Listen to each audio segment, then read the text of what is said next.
السلام علیکم ورحمۃ اللہ نحمدہ ونصلی علی رسولہ الکریم اما بعد فاعوذ باللہ من الشیطان الرجیم بسم اللہ الرحمن الرحیم رب اشرح لی صدری ویسر لی امری واحلل عقدۃ من لسانی یفقہوا قولی۔ الحمدللہ ہمارا اخلاص کا باب مکمل ہو گیا اور آپ نے ماشاءاللہ سب نے بہت محنت کے ساتھ الحمدللہ سنا۔ اللہ سبحانہ وتعالی ہم سب سے اس کوشش کو قبول و مقبول فرما لے۔ اور آپ یہ دیکھیں کہ تھوڑی سی ایفرٹ سے یعنی پورے ہفتے میں صرف ایک دن کی کلاس ہے، لیکن آپ کا بھلا بھی ہو رہا ہے اور الحمدللہ اللہ سبحانہ وتعالی میرا بھی فرما دے کہ کتنا کچھ انسان کو سیکھنے کو مل جاتا ہے نا۔ اور چھوٹی سی حدیث ہوتی ہے، لیکن اگر ہم ویسے ہم کوشش کریں تو ہم اس کو کر نہیں پا رہے ہوتے، لیکن جماعت پہ جیسے اللہ تعالیٰ کا ہاتھ ہوتا ہے تو یہ فکر ہوتی ہے کہ اچھا کسی کو کروانا ہے، یہاں جیسے ہم نے کرنا ہے تو پھر الحمدللہ ہم ٹائم بھی نکال لیتے ہیں اور بیٹھ جاتے ہیں۔ آج بابو توبہ توبہ کا بیان پڑھتے ہیں۔ قال العلماء التوبۃ واجبۃ من کل ذنب، علماء فرماتے ہیں کہ توبہ ہر گناہ سے واجب ہے۔ اگر گناہ کا تعلق اللہ سے ہے، کسی آدمی کے حق کے ساتھ اس کا تعلق نہیں، تو ایسے گناہ سے توبہ کی قبولیت کے لیے 3 شرطیں ہیں۔ پہلی یہ کہ اس گناہ کو چھوڑ دے جس سے وہ توبہ کر رہا ہے۔ دوسری یہ کہ اپنے اس فعل یعنی گناہ پر نادم ہو۔ تیسری یہ کہ پختہ ارادہ کرے کہ آئندہ کبھی یہ گناہ نہیں کرے گا۔ اگر 3 شرطوں میں سے ایک بھی شرط مفقود ہوگی تو توبہ صحیح نہیں ہوگی۔ اور چونکہ میں نے آپ کو بتایا تھا کہ اخلاص کا یا نیت کو حاضر رکھنے کا باب اتنا اہم ہے کہ اس کو حدیث کی کتابوں میں سب سے پہلے رکھا جاتا ہے۔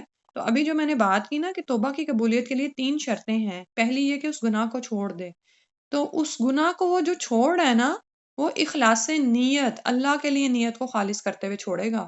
ٹھیک ہے، ابھی جیسے قرآن میں بھی یہی بات ہو رہی تھی کہ اگر وہ کسی مجبوری کے سبب، یہاں ابھی ہمارے پچھلے چیپٹر میں بھی یہی گزرا ہے کہ اگر اس کو سبب ہی مہیا نہیں ہو سکا یا نیت اس کی پوری تھی اور وہ اس پر قدرت نہیں پا سکا اس گناہ پر، تو پھر بھی وہ گناہ اس کے حق میں لکھا جا رہا ہے۔ ٹھیک ہے، کیونکہ اس کی تو پکی نیت تھی۔ ٹھیک، بالکل اسی طرح سے اگر کوئی برا عمل انسان کسی دوسرے کے لیے چھوڑتا ہے تو وہ توبہ کی پہلی شرط کو پورا نہیں کرے گا، کیونکہ پہلی شرط ہی یہ ہے کہ گناہ کو چھوڑا جا رہا ہے اخلاص نیت، اللہ کے لیے نیت کو خالص کرتے ہوئے۔ ٹھیک ہے، اچھا 3 شرطیں ہو گئیں، اور اس کے بعد چوتھی شرط یاد رکھیں کہ اگر گناہ کا تعلق کسی آدمی سے ہے تو اس کے لیے 4 شرطیں ہیں۔ 3 تو یہی جو ابھی بیان ہوئی ہیں، اور چوتھی یہ ہے کہ صاحب حق کا حق ادا کرے، کیونکہ اب کسی آدمی کے حق میں ایک کمی کوتاہی کی ہے نا، تو توبہ کی شرائط میں ہے کہ اس کمی کو پورا کرے۔ اگر کسی کا مال کھایا ہے، کسی قسم کی کوئی چیز ناجائز طریقے سے لی ہے تو اسے واپس کرے۔ کسی پر تہمت لگائی ہے، الزام لگانا کتنا عام ہو گیا نا، تو اس کو جا کے اس سے معافی مانگے، اس الزام کو دھونے کی کوشش کریں جہاں جہاں اس کو پہنچایا ہے۔ اور اگر معاملہ اس حد تک ہے کہ تہمت لگانے کی وجہ سے حد نافذ ہو رہی ہے تو حد اپنے نفس پر لگوائے یا اس سے معافی طلب کر کے اسے راضی کر لے۔ اگر کسی کی غیبت کی ہے تو اس سے معاف فرمائے، یعنی ضروری ہے کہ تمام گناہوں سے توبہ کرے۔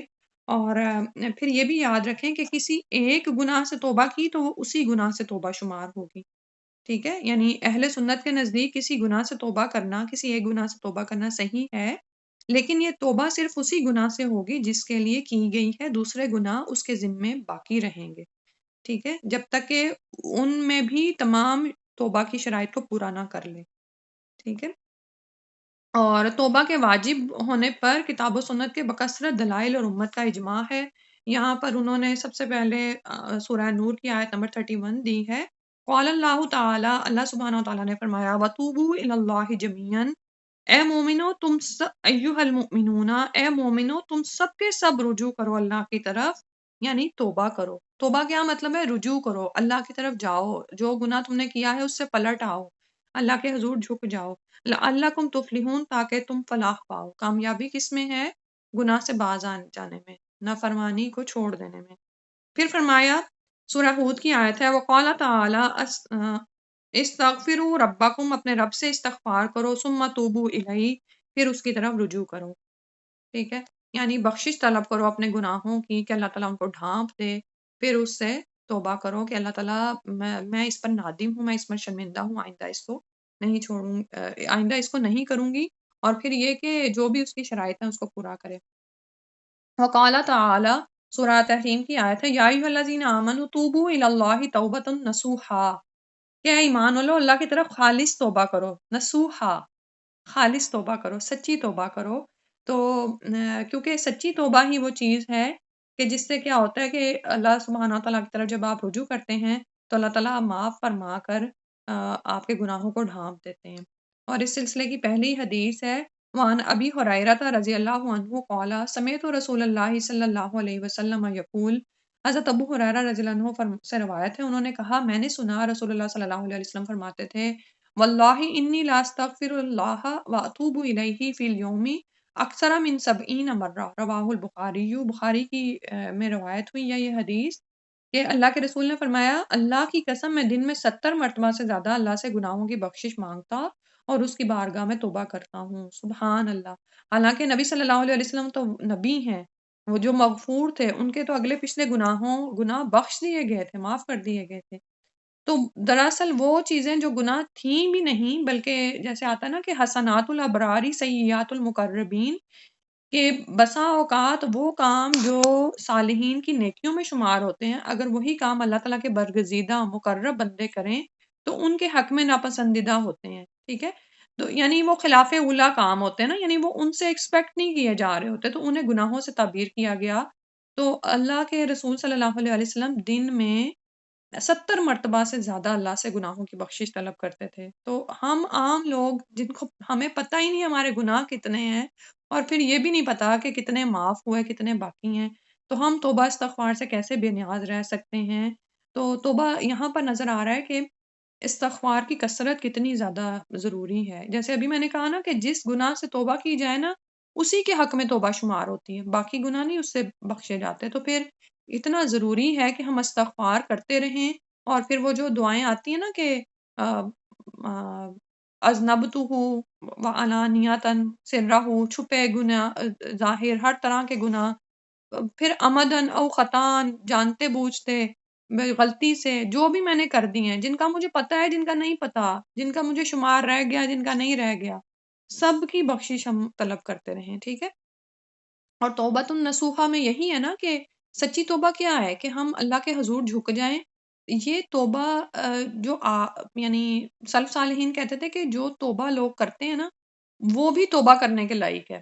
یعنی اب جو توبہ، حالانکہ یہ ان کے زمانے میں ہو رہا تھا، مطلب یہ تھا کہ یعنی استغفار منہ سے تو نکل رہا ہے لیکن عمل میں نہ تو تبدیلی آ رہی ہے، اور بالکل ایسے ہی حال ہے نا کہ جیسے ہمیں پتہ ہے کہ ڈیلی، اب جیسے ہم نے یہ پڑھ لی حدیث کہ نبی صلی اللہ علیہ وسلم 70 سے 100 بار استغفار کرتے تھے، تو ہم کہتے ہیں کہ چلو ہم بھی کریں گے۔ اب ہاتھ میں تو ہم نے تسبیح پکڑ لی، 100 کی گنتی پوری کر دی، لیکن ساتھ میں ہم نے موبائل کھولا ہوا ہے، تو یہ کیسی توبہ ہے؟ اس پر تو مزید توبہ یعنی یہ کیسی استغفار ہے کہ اس پر مزید استغفار کیا جائے کہ یا اللہ میری توبہ، میں کیسی توبہ کر رہی ہوں، نعوذ باللہ من ذالک۔ تو بہت زیادہ ضروری ہے کہ سچی توبہ کی جائے، شعوری طور پر اللہ تعالیٰ سے اللہ کی طرف رجوع کیا جائے کہ یا اللہ میرے گناہوں کو ڈھانپ لے۔ اور اسی لیے کیا ہوتا ہے، بعض اوقات جب ہمیں دعائیں یاد ہو جاتی ہیں نا صبح و شام کی، تو ہم چلتے پھرتے مانگ رہے ہوتے ہیں، لیکن کبھی کبھار نا بک کو کھول کے بھی مانگا کریں، اس کتاب کو سامنے رکھ کے، چاہے آپ کو ترجمہ آتا ہے، چاہے آپ نے دعائیں پکی یاد کی ہیں، لیکن اس کتاب کو کھول کے اس کے ترجمے پر نظر رکھتے ہوئے پوری دل حضوری کے ساتھ اللہ کے حضور بھی یہ کام کیا کریں، کبھی تو ایسا موقع ہم نکالیں۔ اور بالکل استغفار کا بھی یہی معاملہ ہے کہ ہم اللہ کے حضور جھک جائیں، شرمندہ ہو جائیں کہ اللہ کی اتنی نعمتیں ہیں، اور میں جو تھوڑے بہت ٹوٹے پھوٹے کام اللہ کی شکر گزاری کے کر بھی رہی ہوں، وہ کس پائے کے ہیں، اور پھر اس میں بھی بے شمار غلطیاں ہیں، اور بہت سی ایسی ہیں جن کا ہمیں پتہ ہی نہیں، اور جانتے بوجھتے بھی کتنے ہی، اور نہ چاہتے ہوئے بھی کتنے گناہ ہم کر بیٹھتے ہیں نا، کبھی کسی بچے کو ڈانٹ دیا، کبھی کچھ کر دیا، تو ضرور۔ اور پھر یہ دیکھیں کہ میں کہتی ہوں یہ استغفار تو ہمیں ہی جو ہے نا لذت دیتا ہے۔ ایک دفعہ جب آپ اللہ کے سامنے چلے جاتے ہیں نا، یا اللہ میں تو مجبور، بے کس، میری تو کوئی اوقات ہی نہیں ہے، میری تو کوئی حیثیت ہی نہیں ہے، تو آپ کے اندر خود بھی اطمینان آنا شروع ہو جاتا ہے۔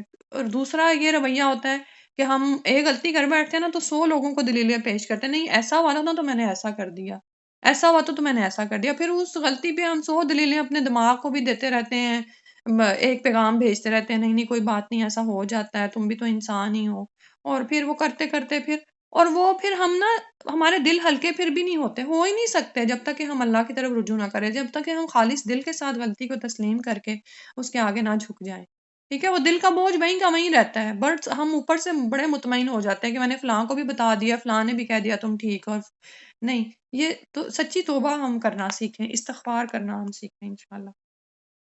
پھر اگلی حدیث ہے وعن الاغری بن یساری المزنی رضی اللہ عنہ قال قال رسول اللہ صلی اللہ علیہ وسلم، حضرت اغر بن یسار مزنی رضی اللہ عنہ سے روایت ہے کہ رسول اللہ صلی اللہ علیہ وسلم نے فرمایا یا ایھا الناس، اے لوگو، توبو الی اللہ واستغفروا، توبہ کرو اللہ کی طرف اور اپنے گناہوں کی بخشش مانگو، ٹھیک ہے؟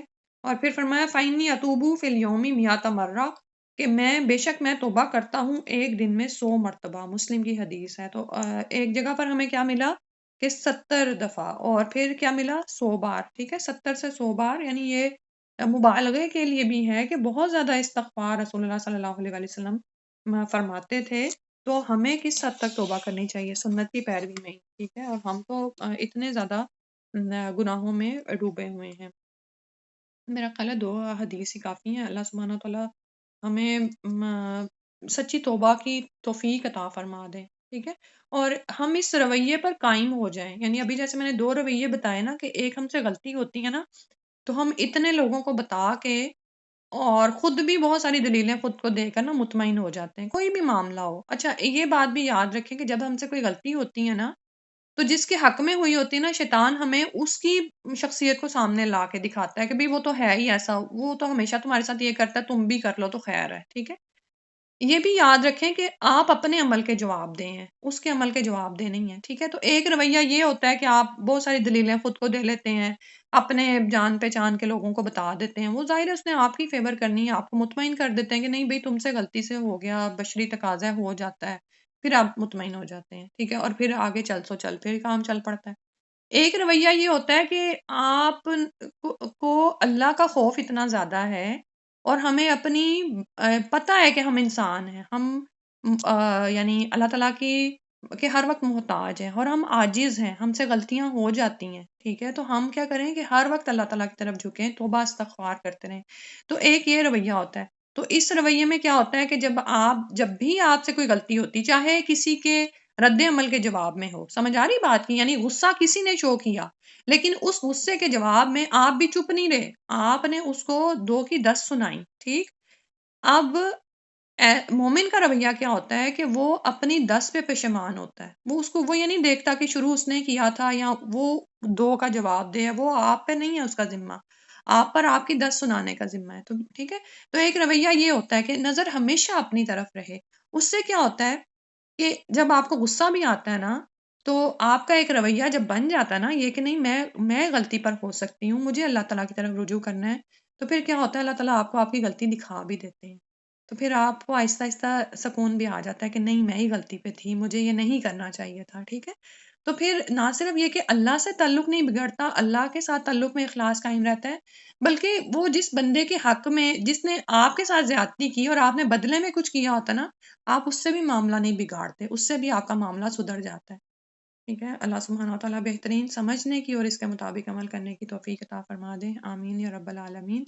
سبحانک اللہم و بحمدک، نشہد ان لا الہ الا انت، نستغفرک و نتوب الیک۔ السلام علیکم و رحمۃ اللہ۔ امید کی جاتی ہے کہ آپ ان 2 حدیث کی روشنی میں ہی پورے ہفتے میں اپنے عمل کو دیکھیں گے اور ضرور کوشش کریں گے کہ ہم سچی توبہ کرنے والے اور اللہ تعالیٰ کی طرف رجوع کرنے والے بن جائیں، آمین یا رب العالمین۔